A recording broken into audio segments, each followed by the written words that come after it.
Existe um detalhe sobre o funcionamento do nosso cérebro que transforma prazer em dor. Hoje não vai ser mais um vídeo para o YouTube. A nossa conversa de hoje, ela pode ter um impacto muito profundo, individual e como sociedade. A gente vai conversar sobre os mecanismos dos vícios. O que faz com que uma pessoa consiga se controlar, enquanto outra simplesmente não consegue parar. Outros comportamentos relacionados a vícios, como vício em pornografia, vício em sexo, em comida, em compras, em pessoas, entram no que a gente vai chamar aqui de neurociência do vício, para que a gente possa entender o momento exato em que o nosso cérebro transforma prazer em prisão. A maioria das pessoas já ouviu falar na dopamina, que é conhecida como neurotransmissor do prazer. Mas esse neurotransmissor, essa química cerebral, está muito mais envolvida com a motivação do que com o prazer em si. Motivação, motivo para ação. O nosso cérebro ele foi constituído para manter um equilíbrio muito fino nos nossos níveis de dopamina. E hoje a gente sabe que os mesmos centros cerebrais que processam a dor também processam o prazer. Imaginem que o nosso cérebro funciona como um pêndulo entre o prazer e a dor. E o objetivo básico do nosso cérebro é manter o equilíbrio, o que chamamos de homeostase. Sempre que nos expomos a uma situação que gera muito prazer, quimicamente o nosso cérebro vai puxar o pêndulo para o lado oposto, para que a gente consiga manter um equilíbrio entre prazer e dor, gerando isso que a gente chama de homeostase. A busca pelo prazer, quando ela é feita em níveis excessivos, ela desequilibra de uma forma tão significativa esse pêndulo que a ausência desse estímulo extremamente prazeroso gera uma contra-resposta de dor extrema, de vazio, de ausência, de abstinência. Os jogos online são um exemplo perfeito disso. Vamos entender como que esse desequilíbrio acontece ao longo do tempo. Quando você se expõe a uma situação extremamente prazerosa, de uma forma única, aguda, você tem aquele momento de prazer extremo em que você tem uma liberação rápida e excessiva de dopamina. O seu cérebro entende que aquela liberação foi rápida e excessiva, e no momento em que você deixa de se expor àquele estímulo que foi único, que foi rápido, que foi esporádico, você tem um reequilíbrio rápido dos seus níveis de dopamina ao normal, ao basal.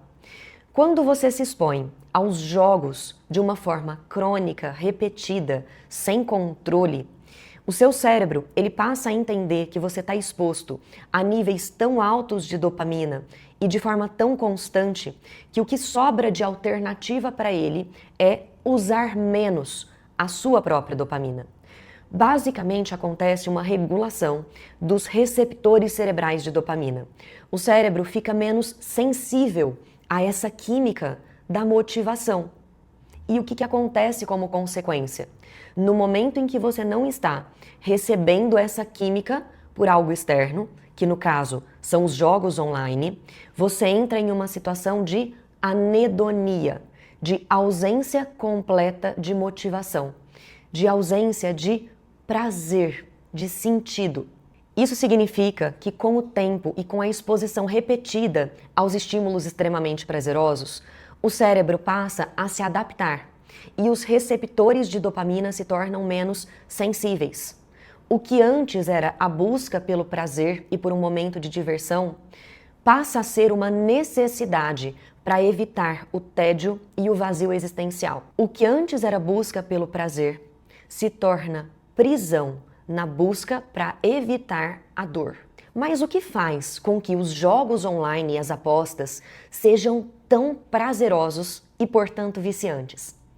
O sistema de recompensa do nosso cérebro, ele fica extremamente ativado e estimulado diante da incerteza e do quase. Sempre que nos expomos aos jogos online, nós não temos certeza se vamos ganhar ou perder. E é a incerteza do quase e a possibilidade do ganho que faz com que esse estímulo libere tanta dopamina a ponto de ser tão prazeroso e viciante. A incerteza do quase, a eterna impressão de que quase ganhou, a eterna possibilidade de que o ganho pode estar na próxima jogada e, principalmente, a percepção de que é possível cobrir um prejuízo através do próximo jogo. Gera essa liberação rápida e intensa de dopamina que dessensibiliza o nosso cérebro e torna o comportamento em jogos e apostas online tão viciante e, portanto, deixa de ser uma escolha do indivíduo.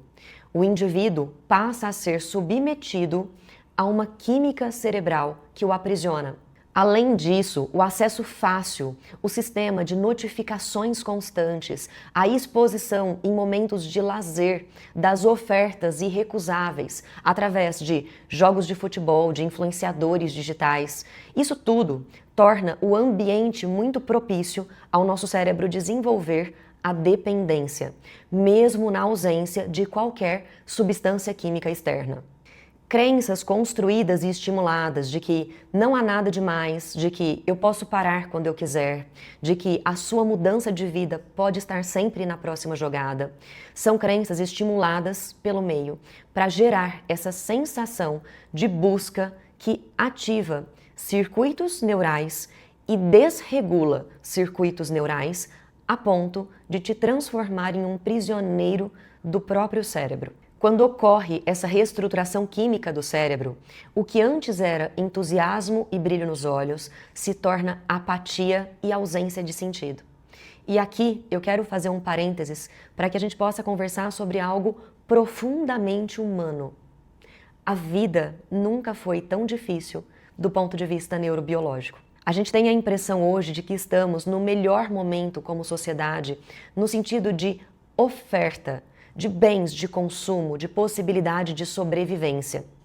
Ainda que exista uma desigualdade social extrema e pessoas ainda em situação de miséria absoluta, nunca antes na história da humanidade a gente teve tanto acesso à possibilidade de sobrevivência.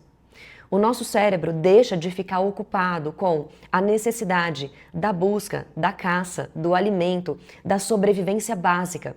E a gente passa a ter um espaço mental enorme para o tédio. Diante do tédio, a gente tem uma missão importante e difícil, que é encontrar sentido para a nossa vida. Eu digo que essa é uma missão importante e difícil e profundamente humana, porque ela não está dada. A gente precisa fazer esse trabalho profundamente filosófico, espiritual, humano, de buscar o nosso sentido. Quando a gente não se confronta com isso, a gente vai buscar mecanismos de anestesia diante da dificuldade existencial. E nesse momento, temos ofertas infinitas de possibilidades de entretenimento barato e de entretenimento que levam ao ciclo vicioso da dor, mediante a anestesia existencial. É por isso que existe um papel muito importante social e cultural que deve ser considerado na promoção e na manutenção dos comportamentos relacionados aos vícios. Imaginem que se vivemos em uma sociedade que não valoriza o crescimento individual como algo a ser recompensado e reconhecido, é natural que as pessoas passem a acreditar que o sucesso deve ser baseado em um golpe de fé ou em um golpe de sorte. A desesperança institucionalizada por um sistema cultural e social corrupto, tanto do ponto de vista estrutural quanto do ponto de vista de busca de sentido humano da existência, tem influência na atitude individual. Isso faz com que o indivíduo passe a entregar a própria vida a um golpe de fé ou a um golpe de sorte, já que ele não acredita que haverá possibilidade de sucesso através de outro caminho. Diante de tudo isso que foi conversado até aqui, para quem não está envolvido em um comportamento de vício, fica mais fácil de usar essa informação para gerar um comportamento de prevenção, para evitar que o comportamento de vício se institua. A gente pode fazer isso de uma forma prática, olhando para momentos em que a gente está, por exemplo, assistindo vídeos no YouTube ou rolando as redes sociais. Naquele momento em que você deseja assistir um próximo vídeo, rolar um pouquinho mais a tela, clicar no próximo post, você tem um microsegundo de consciência em relação ao que você deveria estar fazendo de forma prática e o que você deseja continuar fazendo para evitar a dor da interrupção. Hoje você consegue ter consciência disso, porque a gente trouxe esse conhecimento à tona. Mas normalmente esse comportamento ele é automático e inconsciente. A gente não tem consciência de que a gente está entregue a um comportamento compulsivo relacionado ao vício. Então, para você que ainda não está imerso na prisão do vício, use esse conhecimento ao seu favor para identificar o momento de virada entre o prazer, a diversão e a necessidade de continuidade para evitar a dor. E exerça a sua autonomia, a sua escolha neste momento. Pause, pare. Para quem já está imerso em um ciclo vicioso, a gente vai conversar a partir de agora sobre 5 passos práticos para sair deste lugar. Passo número 1. Reconhecimento e pausa intencional. A primeira medida é reconhecer o seu padrão de vício. Entender que o comportamento virou compulsão, apesar de ainda existirem momentos de controle. A partir do reconhecimento desse padrão, a gente entra no passo mais importante de todo o tratamento, que é o reset dopaminérgico, a pausa intencional. Esse conceito brilhantemente trazido pela doutora Anna Lembke, psiquiatra e especialista em adicção, envolve a pausa intencional do comportamento de vício durante 30 dias. Envolve a retirada da possibilidade de acesso ao objeto do vício durante 30 dias. Esse período de pausa permite que o seu cérebro reestruture os seus receptores de dopamina e os seus níveis de dopamina e passe a responder de uma forma mais natural aos estímulos prazerosos do dia a dia e não somente aos estímulos extremamente prazerosos relacionados ao vício. Esse momento é um momento mais delicado, porque nos primeiros 14 dias em especial, existe uma sensação extrema de desconforto relacionada à abstinência que pode variar em intensidade. E isso pode ser extremamente desafiador, necessitando de rede de apoio e de tratamento medicamentoso e multidisciplinar. É sobre isso que a gente vai conversar também nos próximos passos. O segundo passo é a substituição consciente do comportamento. Não basta a gente retirar o comportamento do vício. A gente precisa substituir o estímulo de prazer. Atividades que envolvam um estímulo físico e mental são extremamente recomendadas, em especial a atividade física, que tem um potencial enorme de regulação de níveis dopaminérgicos e de receptores de dopamina. Além disso, atividades que te mantenham em estado de flow, atividades manuais, atividades de trabalho, atividades do dia a dia que façam com que você se perca na realização daquela atividade. A ideia central aqui é engajar-se em atividades que tenham um propósito real e prático. O terceiro passo é a reestruturação do ambiente.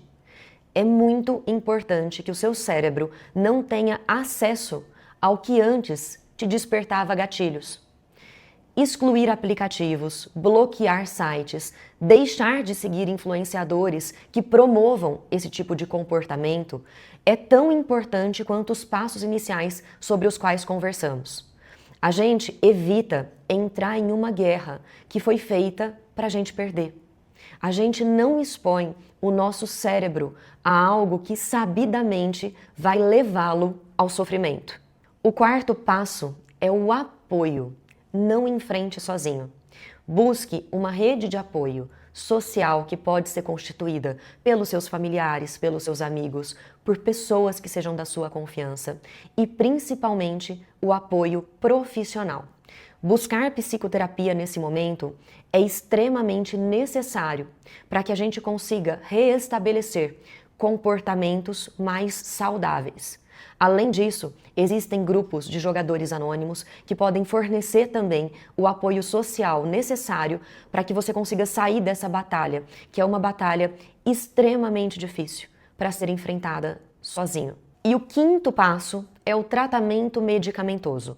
Quando a gente fala em busca de apoio profissional, a gente também está falando em busca de atendimento médico para que o tratamento possa ser instituído.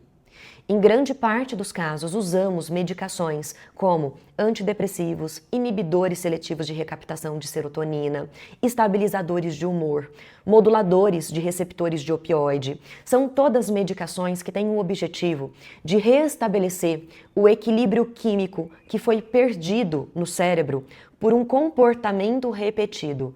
Vejam só, a gente está falando aqui de um comportamento que se tornou um vício. A partir do momento que a gente tem essa reestruturação química no cérebro, que faz com que você perca o seu poder químico de escolha, já que o seu circuito, a circuitaria neural, está funcionando de uma forma automática e desregulada, é necessário restabelecer o equilíbrio químico também para que você possa voltar a ter o poder de escolha. Então, esses 5 passos devem acontecer em concomitância e têm a mesma importância, cada um deles. Não basta uma medicação. É necessário o tratamento medicamentoso associado à modulação ambiental e à mudança comportamental. A recuperação envolve redirecionamento. Não se trata de viver uma vida sem prazer. Pelo contrário, se trata de estender esse prazer para a sensação de paz e de contentamento. Deixar de se anestesiar na busca incessante de momentos de euforia que são fugazes, passageiros e geram uma consequência de dor permanente. O vício é uma alteração do circuito de recompensa cerebral e, como todo circuito, ele pode ser reprogramado. Não basta conhecimento, é necessário acolhimento. E não basta acolhimento, é necessário seguimento. Precisamos caminhar juntos, como indivíduos e como sociedade. Se você conhece alguém que esteja passando por isso, compartilhe esse conteúdo. E se você é essa pessoa, procure ajuda. Caso você queira entender ainda mais sobre os mecanismos relacionados aos vícios, eu vou deixar uma indicação de leitura do livro Nação Dopamina, da psiquiatra Anna Lembke. Ela traz de forma elegante e real os mecanismos e os impactos de diversos tipos de vícios. E é uma forma de nos aprofundarmos nesse conhecimento que é tão necessário para que a gente possa usá-lo como ferramenta de prevenção e de tratamento.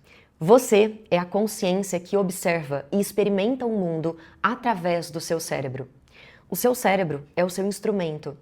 Através do conhecimento e de ações práticas, você pode aprender a calibrá-lo para que você possa usá-lo e não ser usado por ele. Nos próximos vídeos, a gente vai seguir falando sobre conceitos práticos e cotidianos da neurociência que impactam o nosso dia a dia e a nossa vida. Te vejo nos próximos vídeos.